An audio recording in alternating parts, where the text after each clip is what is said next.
The Beginning After the End. Capítulo 3 POV de a Alice Lewin.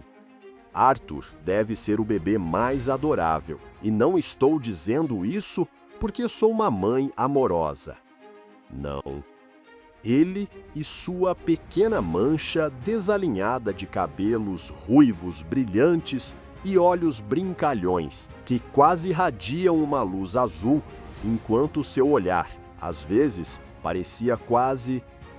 Não, já te disse, não sou uma mãe amorosa.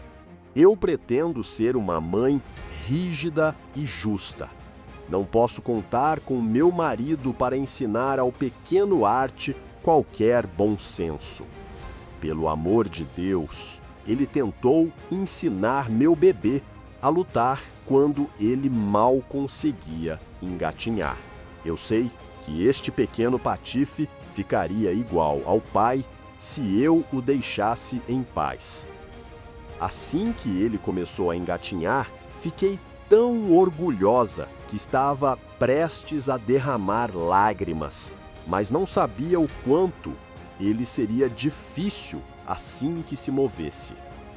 Eu juro, não há um único momento em que eu possa tirar meus olhos dele antes que ele se arraste para a sala de estudos. Que estranho! Fizemos questão de comprar para ele muitos bichinhos de pelúcia e brinquedos de madeira para brincar, mas ele sempre acaba indo para a sala de estudos. Isso, pelo menos, era o oposto de seu pai, vendo como Reynolds quase gravita para longe de textos mais longos do que o jornal semanal. Vendo como ele ficou animado quando saímos para a cidade, decidi comprar comida uma vez a cada 2 dias, em vez de 2 vezes por semana. Não, já te disse, não sou uma mãe amorosa. Isso é para sua educação do mundo exterior e para a comida fresca em casa. Isso, é isso. Meu filho parecia estar interessado em muitas coisas. Não me canso de ver sua cabeça, que parecia tão desproporcional ao seu corpinho, virando para a esquerda e para a direita enquanto tentava controlar tudo ao seu redor. Ele parecia particularmente intrigado com as práticas de seu pai. Reynolds era um aventureiro muito competente naquela época. Ser um aventureiro classe B aos 28 anos foi, na verdade, uma escalada bem rápida. Adquirir uma classificação classe E, a classificação mais baixa, exigia fazer um teste para nos impedir de enviar adolescentes ansiosos, mas ignorantes, para a morte.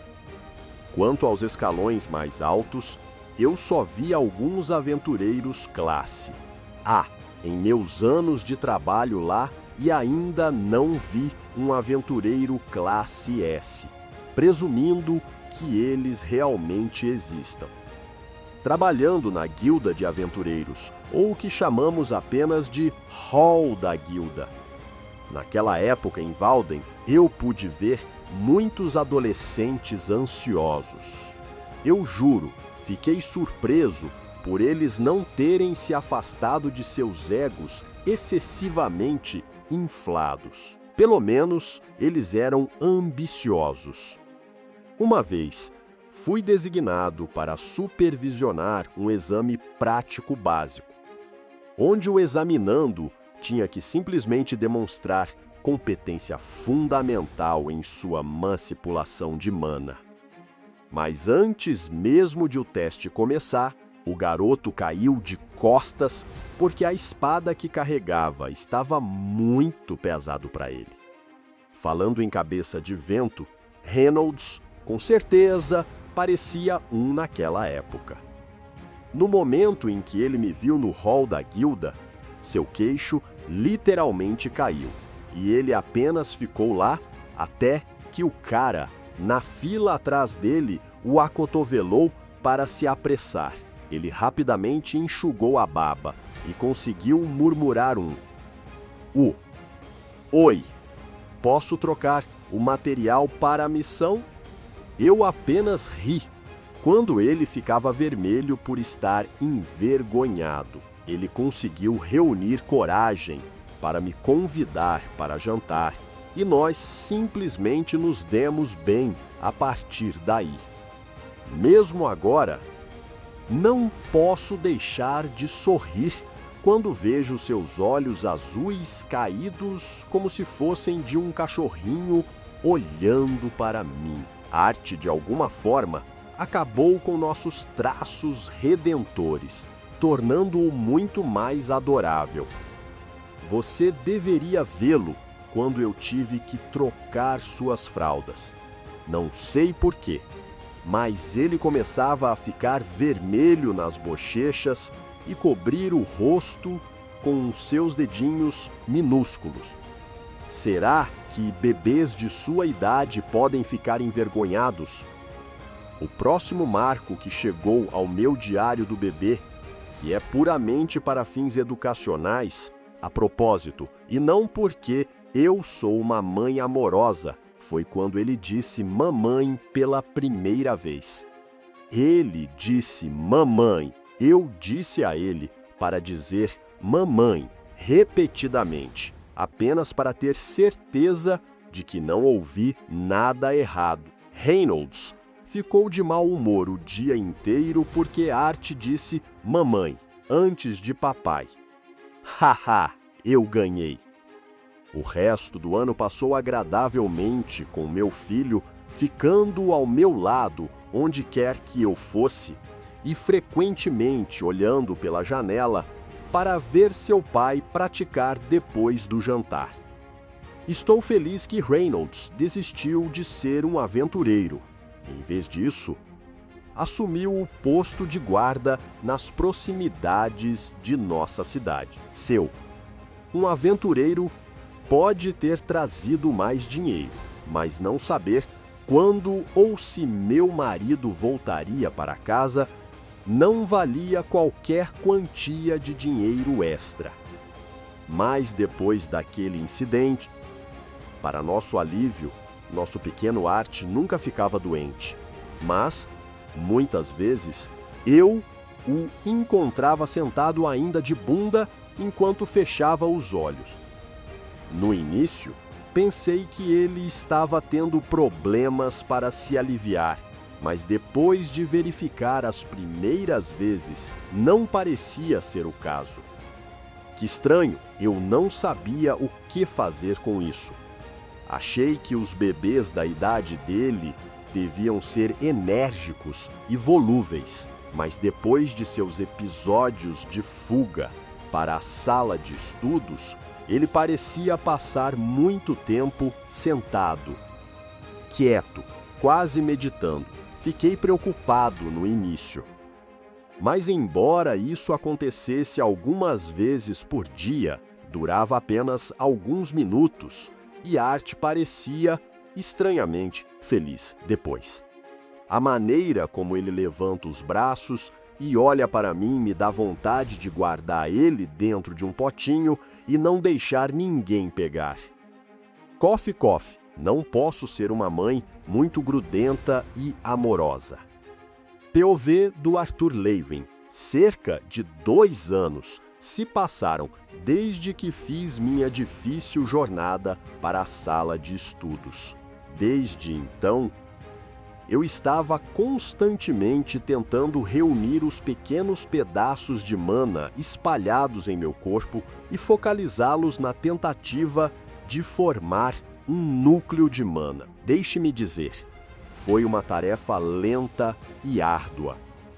Eu teria mais facilidade em aprender a andar com as mãos e comer com os pés neste corpo condenável do que tentar fazer com que meu núcleo de mana se condensasse. Eu podia ver o porquê do livro dizer que demoraria pelo menos até a idade da adolescência para uma pessoa despertar. Se eu tivesse deixado as partículas de mana em meu corpo se moverem sozinhas, levaria pelo menos uma década para elas gravitarem em direção umas às outras para formar qualquer coisa remotamente próxima a um núcleo de mana. Os rituais diários consistiam em eu tentar gastar o máximo possível de minha energia limitada reunindo minha mana, enquanto eu evitava que meus pais percebessem isso. Meu pai parecia pensar que jogar uma criança para o alto seria muito divertido. Embora eu saiba que haveria um tipo de efeito de adrenalina que pode excitar algumas pessoas quando a mana foi usada para reforçar seus braços e eu fui atirado para o ar como um projétil em alta velocidade, a única sensação que tive foi de náusea e um choque, traumático medo de alturas.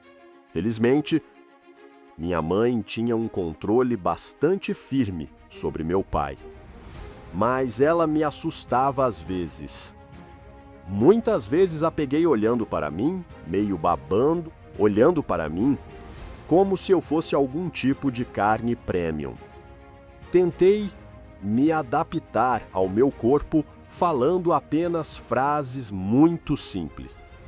Depois que eu disse mamãe pela primeira vez, para que ela soubesse que queria mais comida, ela quase caiu no choro de alegria. Já faz muito tempo que não recebo esse tipo de afeto maternal.